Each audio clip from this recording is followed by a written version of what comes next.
31వ తారీఖున నైటు పూర్తి స్థాయిలో పోలీసు అధికారులు కట్టుదిట్టమైన ఏర్పాట్లు చేస్తున్నారు. అయితే నగరంలో యువకులు కానీ ఎవరైనా 31వ తారీఖు నైటు వివిధ కార్యక్రమాలు ఏర్పాటు చేస్తే కఠిన చర్యలు తీసుకుంటామని తెలియజేశారు.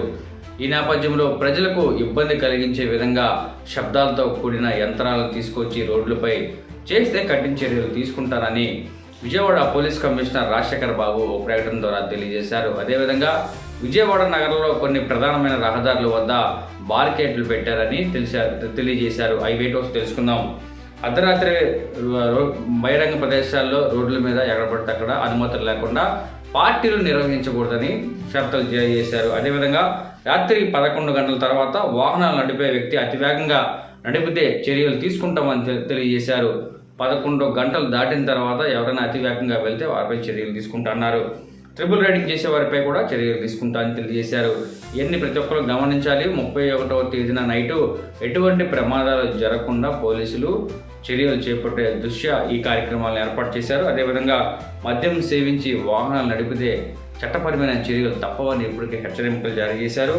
ప్రధాన రహదారులు అయిన Bandar road, Eluru road, BRTS road పూర్తిగా ఆంక్షలు పెట్టారు. ఈ ప్రధానమైన 3 రోడ్లు Bandar road, Eluru road, BRTS road ప్రాంతాల్లో పూర్తిగా ఆంక్షలు పెట్టినట్టు తెలియజేశారు. అదేవిధంగా బెంచ్ సర్కిల్ ఫ్లైఓవర్, కొత్త ఫ్లైఓవర్, కనకదుర్గమ్మ ఫ్లైఓవర్లపై ట్రాఫిక్ అనుమతించబడదు.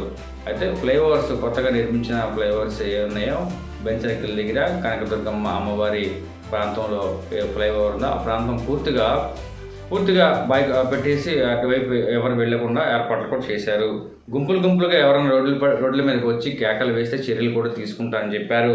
అదేవిధంగా హద్దు మీరు ప్రవర్తించకూడదంటే ఎవరు రోడ్ల మీద పడి హంగామాలు చేసుకుంటా ప్రజలకు ఇబ్బంది కలిగిస్తే కఠిన చర్యలు తీసుకుంటామని విజయవాడ పోలీస్ కమిషనర్ రాజశేఖర్ బాబు తెలియజేశారు.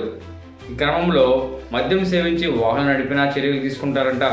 ఎటువంటి శబ్దంతో కూడిన యంత్రాంగాలను వేసుకొని మోటార్ సైకిల్పై ఎవరైతే హోరెత్తిస్తారో వారిపై కఠిన చర్యలు తీసుకేందుకు విజయవాడ పోలీస్ కమిషనర్ రాజశేఖర్ బాబు ముందస్తు చర్యల్లో భాగంగా ఒక ప్రకటన విడుదల చేశారు. ప్రజలంతా ఎన్టీఆర్ జిల్లాకు సంబంధించిన ప్రజలంతా గమనించాలి. ఇవి 31వ తేదీ రాత్రి 11 గంటలు దాటిన తర్వాత ఎవరైతే శబ్దాలు చేసుకుంటూ తిరుగుతారో వారిపై కఠిన చర్యలు తీసుకుంటారు. గుంపులుగా ఉండి ఎవరైతే ప్రజలకు ఇబ్బంది కలిగిస్తారో వారిపై కూడా చర్యలు తీసుకుంటారని తెలియజేశారు. ప్రజలందరూ అప్రమత్తంగా ఉండండి. 31వ తేదీ అందరూ ప్రశాంతంగా న్యూ ఇయర్ వేడుకలు జరుపుకోవాలని ఈ సందర్భంగా విజయవాడ పోలీస్ కమిషనర్ రాజశేఖర్ బాబు తెలియజేశారు. అందరికీ advance happy new year. JTV news AP.